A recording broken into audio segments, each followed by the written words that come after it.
Bonjour, bonsoir à toutes et à tous. Alors, vous m'excuserez, en ce moment, je suis pas très actif, que ce soit sur les chaînes, parce que j'en ai deux. Mais voilà, je suis pas très actif en ce moment, que ce soit sur les chaînes ou sur les réseaux sociaux, parce que je décroche un petit peu. C'est-à-dire que de temps en temps, on a tous besoin de, tu vois, de souffler. Et je suis dans une de ces périodes où j'ai besoin de m'isoler un petit peu du monde. Et putain, ça fait du bien de temps en temps de déconnecter, tu vois, de débrancher de tous les côtés. Bref, on va parler d'une histoire. Tout le monde sait qui est George Floyd. Tout le monde. Qui est George Floyd pour les deux trois couillons du fond de la classe qui n'ont pas suivi? C'était un ancien acteur porno défoncé au fentanyl qui avait braqué un flingue sur une femme enceinte de 8 mois qui est mort pendant son arrestation par un flic qui était connu pour avoir la main lourde, qui avait déjà eu 13 plaintes au cul pour des faits de violence policière avérés, dont une plainte avait été déposée par un gosse de 13 ans. Et voilà. Donc un mec mauvais, tué par un flic mauvais. Sauf que George Floyd était noir, Derek Chauvin, le policier qui a causé sa mort, était blanc. Bon, les 13 autres personnes qui avaient porté plainte contre Derek Chauvin étaient toutes blanches. C'est-à-dire que ceux qui disent c'est un crime raciste, non. Derek Chauvin, il faisait dans la violence policière, peu importe qui était en face. Ça, il n'en avait rien à foutre. D'ailleurs, sur les 3 collègues qu'il y avait avec lui, un était latino et un était asiatique. Et je crois que le 4e était noir d'ailleurs. Donc tu vois, il est peut-être prématuré de parler de racisme dans cette affaire. Mais tout le monde sait qui est George Floyd. Personne ne sait qui était David Dorn. Mais qui était David Dorn? Et était, donc ça sous-entend qu'il soit mort. Bah oui, il est mort. Quelques jours après George Floyd. Mais qui était David Dorn alors? C'était un policier à la retraite. C'est-à-dire qu'il avait servi pendant 38 ans, pris sa retraite en 2007, qui a été assassiné pendant des émeutes par des pillards, par un en particulier, à Saint-Louis, quelques jours après la mort de George Floyd. Des émeutes qui, évidemment, avaient été lancées par le mouvement BLM. Mais alors pourquoi je vous parle de David Dorn? Le fait est que c'était un policier à la retraite et que cet homme était noir. Mais lui, on n'en a pas parlé dans les médias mainstream. Non, non. On a parlé de ce criminel notoire qui a été tué par un flic qui a fait de l'excès de zèle, mais on n'a pas parlé de ce flic à la retraite, de 77 ans, qui avait servi dans la police jusqu'en 2007, qui, après sa retraite, était devenu une espèce de shérif du comté de Moline, et qui a été abattu pendant les émeutes par un pillard, pendant qu'il protégeait la supérette d'un de ses amis. Ce que les Américains appellent un G-Sex. Petit magasin à la con, quoi. Un combini, si tu préfères.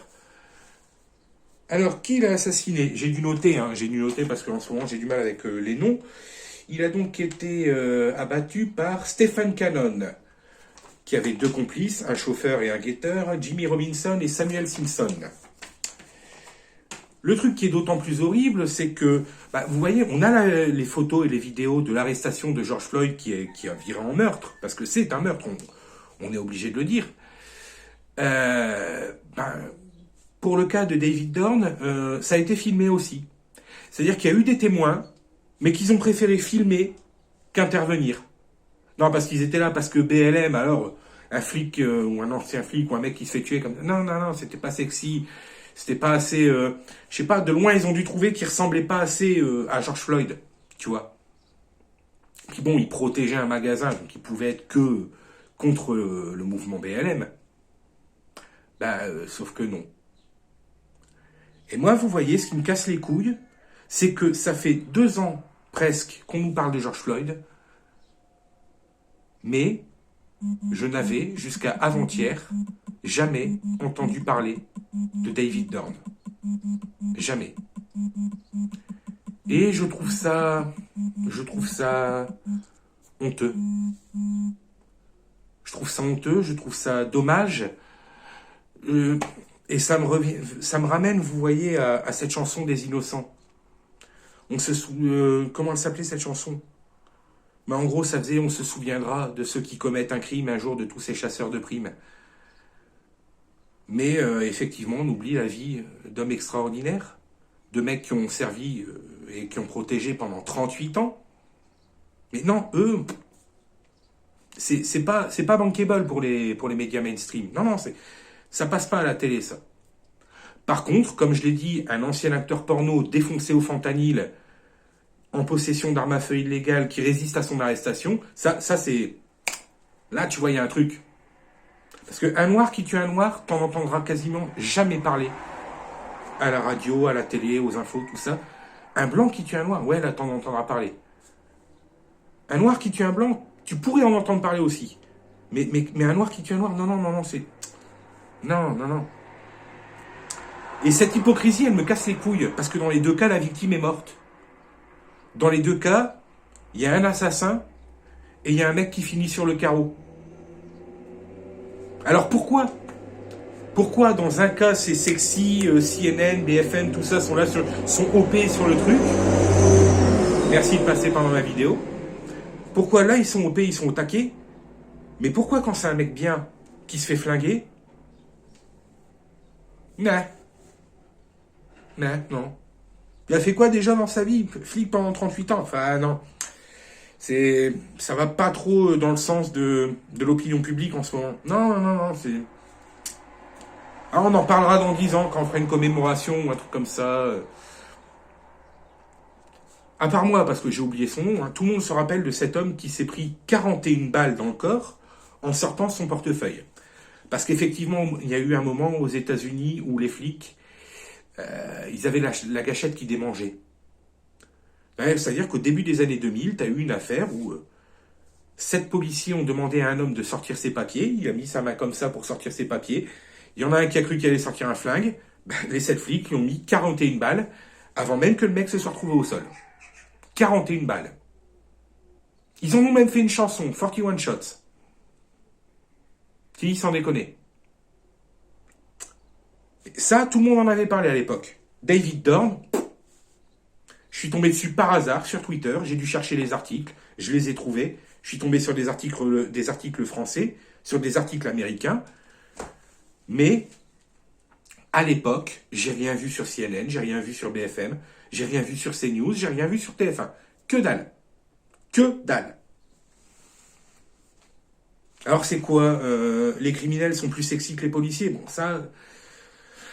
Malheureusement, ça a toujours été plus à la mode d'être le voleur que le gendarme. Toujours. Mention spéciale à cette gonzesse sur Twitter qui disait maintenant que j'ai sorti avec un dealer, je pourrais plus sortir avec un mec normal, c'est trop bien la vie. Eh, cool meuf, donc en fait ta soirée ça a été de te faire promener dans une Audi RS3 de location pour après te faire péter les pattes arrière dans un hôtel Formule 1. Ah effectivement, ouais, comment revenir à la vie normale après ça? La vie des flics, c'est pas beaucoup mieux, hein. C'est-à-dire que vous croyez vraiment que les mecs, c'est tous des Elliot Ness? Non, non, c'est des mecs comme vous et moi qui rentrent après une journée de boulot, qui sont claqués, qui se foutent devant le canapé, qui se prennent un truc vite faire bouffer, et puis voilà. Sauf que eux, on affiche leur nom en grand pour qu'ils se fassent enrichir culturellement par des mecs. Là, la seule différence entre un flic et vous et moi, c'est la menace permanente de la mort. Et la mise au banc de la société. Mais bon, aux États-Unis, c'est sensiblement différent. Un peu. Alors pourquoi j'ai entendu parler de David Dorn pour la première fois ces jours-ci? Si vous avez la réponse, je veux bien l'entendre. Je dis pas que je ne l'ai pas. Je dis que je préfère ne pas le dire. Et que j'ai déjà donné pas mal d'indices. Et que la chanson des innocents est elle aussi une bonne réponse. Alors, si on arrêtait de glorifier les salauds, de glorifier des criminels, des camés, des gens qui ne font pas avancer la société, et qu'à la place, vous voyez, on mettait sur un piédestal, je sais pas moi, les pompiers, les médecins, les ambulanciers, les infirmières, les flics, les gendarmes, les militaires, même les mecs qui ramassent les poubelles, vous voyez, ces gens de la fonction publique, sans qui la société ne tourne pas. Ah, vous aussi, vous faites partie de cette société. Hein? Mais vous, on ne vous met pas à l'avant. Jamais. Butez quelqu'un, on parlera de vous. Mais si vous avez quelque chose à dire, ouais, on vous écoutera moins. Et investissez-vous pour votre communauté et pour les gens en général, et vous vous rendrez compte que là, pareil, tout le monde s'en fout de ce que vous avez à dire. Investissez-vous pour des gens qui vivent à l'autre bout du monde et vous n'avez jamais entendu parler, là, il est possible qu'on parle de vous. Mais faites un truc pour, je sais pas moi, les SDF de votre quartier ou... Non, rien à secouer. Rien à secouer. Il y a des combats qui sont sexy, vous voyez, qui passent à la télé, qui sont télévisuels, qui rapportent. Voilà, c'est ce que les gens veulent voir à ce moment-là. Ou du moins, c'est ce qu'on leur raconte qu'ils veulent voir. Mais il y a des combats où, au contraire, non, je me sens pas concerné. Pourquoi Pourquoi la mort de David Dorn aurait moins de valeur que celle de George Floyd? Pourquoi sa vie aurait eu moins de valeur? Parce que moi, entre un camé, délinquant multirécidiviste, et un mec qui a été flic pendant 38 ans, et qui a donné sa vie pour protéger, non pas son bien, mais celui d'un de ses amis, alors qu'il était âgé de 77 ans, ben vous voyez, pour moi, la vie de David Dorn a plus de valeur que celle de George Floyd. J'irais même plus, la vie de David Dorn a probablement plus de valeur que n'en a la mienne. Parce que moi, j'ai pas servi 38 ans dans la police. J'ai même pas 38 ans et j'ai jamais été flic. Mais tu vois, on parle d'un mec qui a accompli plus de choses que moi. Et qui en accomplissait encore alors qu'il approchait les 80 ans. On parle d'un mec qui, bien que retraité depuis 2007, se cassait encore le cul à protéger et à servir. Mais cet homme-là, qui avait de la valeur, qui était probablement un homme extraordinaire, j'en ai entendu parler seulement il y a 2 jours. Alors qu'il est mort quelques jours après George Floyd. Alors qu'il a été assassiné devant des témoins, que ça a été filmé par les caméras de surveillance, et que personne n'a bougé son cul pour lui porter secours après la fuite de ces assassins. Personne n'a bougé. Alors quand le mec est encore sur place, qu'on parle de l'effet Kitty Genovese, je veux bien. Hein, tu vois, le mec il est encore là, tu dis, ah, il y a peut-être quelqu'un qui a voulu. Ok. Mais quand il n'y a plus personne, qu'il n'y a plus de danger, tu vas me faire croire que personne n'était capable d'aller vérifier qu'il était encore en vie? Non, c'était plus cool de filmer pour faire des lives Facebook à la con. Il y a plusieurs problèmes dans cette histoire. Il y a le problème qu'on accorde plus d'importance à la vie d'une sous-merde qu'à celle d'un héros du quotidien. Et il y a le problème que les gens préfèrent filmer pour avoir des putains de likes plutôt qu'utiliser leur téléphone pour appeler les secours. Vous comprenez pourquoi j'ai besoin de décrocher des réseaux sociaux? Parce que j'ai peur de me faire bouffer le cerveau et de devenir aussi débile et aussi inutile que ces abrutis qui n'ont pas été foutus d'appeler une ambulance tout de suite. Ou d'aller, je sais pas, essayer un point de compression sur les plaies ou un truc comme ça. Il y a des trucs à faire. Tu laisses pas un mec crever comme un chien, comme ça, juste parce que, ah ouais, mais il n'était pas d'accord avec nous. Oui, parce qu'évidemment, les témoins, c'était des émeutiers, des mecs qui participaient au mouvement BLM. Donc BLM, mais au cas par cas. C'est-à-dire que, oui, mais pas si t'es flic. Et donc, encore une fois, on tombe dans l'hypocrisie. Hein? On les appelle comment déjà? Les gens issus de la communauté noire qui réussissent dans la vie, qui font des études, qui ont un bon boulot. Ça commence par un N et ça finit de maison. C'est-à-dire que quoi? David Dorn, il était considéré comme ça aussi? Et ne sortez jamais ce truc-là devant moi à un mec qui réussit sa vie parce que je vais vous mettre une quiche. Moi, je préfère, vous voyez, qu'on érige des stèles en la mémoire d'un mec qui a donné sa vie pour protéger et pour servir. Plutôt qu'ériger des statues à la mémoire d'un camé, d'un criminel. Ok? Alors, BLM, oui, je suis d'accord, les vies des Noirs comptent. Celles des autres aussi, celles de tout le monde. Il n'y a pas de vie qui valent plus que le... Si on part par là, soit toutes les vies comptent également, soit aucune vie ne compte. Ça, c'est ce que je vous aurais dit il y a 1 an. Mais vous voyez, quand je fais le comparatif entre ces 2 hommes qui sont morts à quelques jours d'intervalle, il y en a effectivement un dont la vie avait plus d'importance à mes yeux que celle de l'autre. Je vous laisse deviner pourquoi. Certains diront que je fais de la lèche aux flics. Non, j'en connais pas personnellement. J'en ai connu quelques-uns et généralement, j'étais pas à mon avantage. Ouais, il m'est arrivé d'avoir des emmerdes, ouais. Mais quand je fais une connerie, vous voyez, moi je l'assume. Et je vais pas traiter le flic en face de salaud parce que le mec il fait son boulot. Si je m'étais tenu à carreau et que j'étais resté en règle, peut-être que j'aurais pas eu d'emmerde. Tu vois, réfléchir de temps en temps. Et si la justice ne déconne pas autant, il n'y aurait pas, je sais pas moi, un mec en France qui poignarde plusieurs fois sa femme devant ses gosses, alors qu'il était censé être sous ordonnance restrictive, parce il avait pris de la prison pour l'avoir déjà battu. Ou on ne laisserait pas s'échapper un des plus gros dealers de France, le jour même de sa mise en liberté surveillée. Et aux États-Unis, George Floyd n'aurait pas été libre. Si la justice n'avait pas un problème. Il y a aussi le système de santé qui déconne. George Floyd n'aurait pas été défoncé au fentanyl si le système de santé américain n'avait pas été aussi pourri. Mais là, le problème, c'est que là où on connaît tous les détails de la vie et de la mort de George Floyd, on ne sait quasiment rien de la vie de David Dorn. Parce que tout ce que j'ai pu en trouver, je vous l'ai dit ici, dans cette vidéo. Elle est où la stèle à son honneur? Elle est où la statue?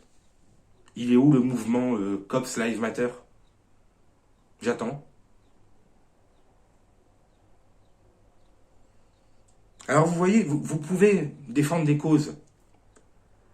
Mais si c'est pour que ce soit à deux vitesses, que ce soit à géométrie variable, fermez vos gueules en fait.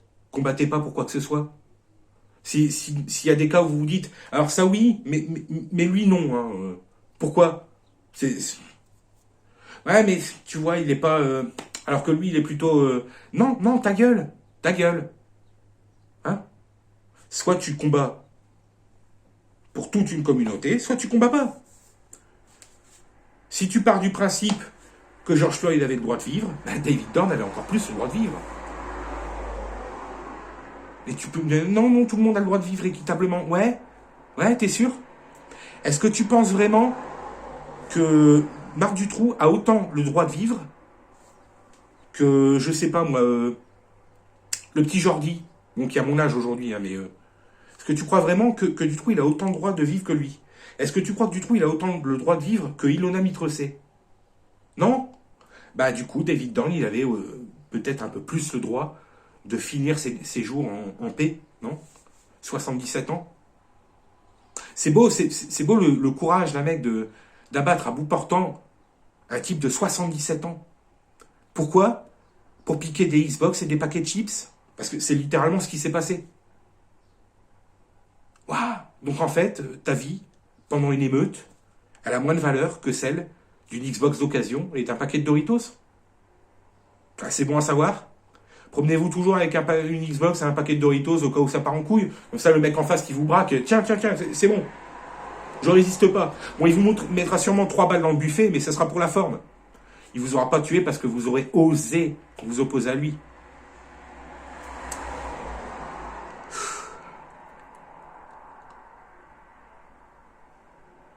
Alors, si vous pensez réellement, si vous êtes plutôt team George Floyd que David Dorn, fermez vos gueules, en fait. On peut pas s'entendre. C'est tout.